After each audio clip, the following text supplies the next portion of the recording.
I'm Caroline Henry. I'm your Police and Crime Commissioner for Nottinghamshire. Now, a large part of my job is holding the force to account to deliver the service that you need. I'm here today in the police station in Bulwell with the Neighbourhood Policing Inspector for City North, Paul Ferguson, known to his friends as Fergie.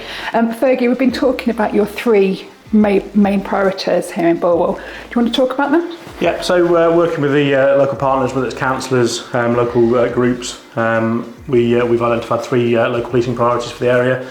For the City North, they are acquisitive crime, so includes burglary, shop theft, auto crime, ASB, which includes your speeding, your off-road motorbike use, youth behaviour, and also drugs as well. Obviously, they all feed into each other, so antisocial behaviour links to drug use links to acquisitive crime as well. Yeah. So they all tie in well together. Yeah. That's our priorities for the area. And I know you've been focusing quite a lot on the retail crime at the moment. Yeah. You've had some good results there. We have, yeah. So retail crime in Bulwell and Bestwood and Sherwood, the areas I cover, have all shown an increase in retail crime overall. However, we've had some really good activity recently to target the prolific offenders and make sure that we can take them to court and get some justice, but also get criminal behaviour orders against them to prevent further offending, to prevent them coming into an area, because a lot of people will travel into an area to commit crime.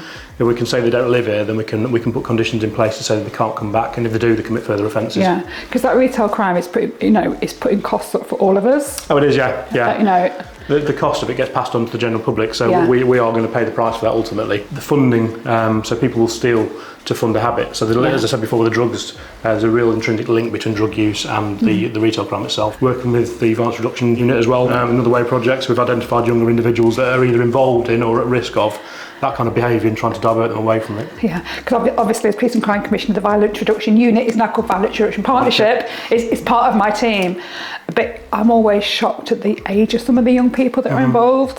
And that's not unusual here. It's not, so it's not common. We see children at 13, 14 years old, starting off at low antisocial behaviour, and it's then a sort of progression from that kind of behaviour. Yeah. They'll get picked up if they've got sort of parental figures or sort of strong figures in their lives, then it's very easy to get drawn into that kind of crime. Yeah, and I know there's been some really good mentoring work, so they have got some good trusted adults to talk to. Yeah, and you can change that, break that cycle and give people good futures. You can, and we've seen individuals that have been involved in some quite serious crimes, whether it's weapons carrying and drugs abuse or drug dealing.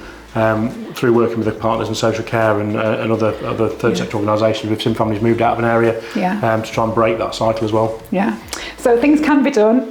A lot is happening here in Bulwell, and you've got a great team, so please report if you need some help.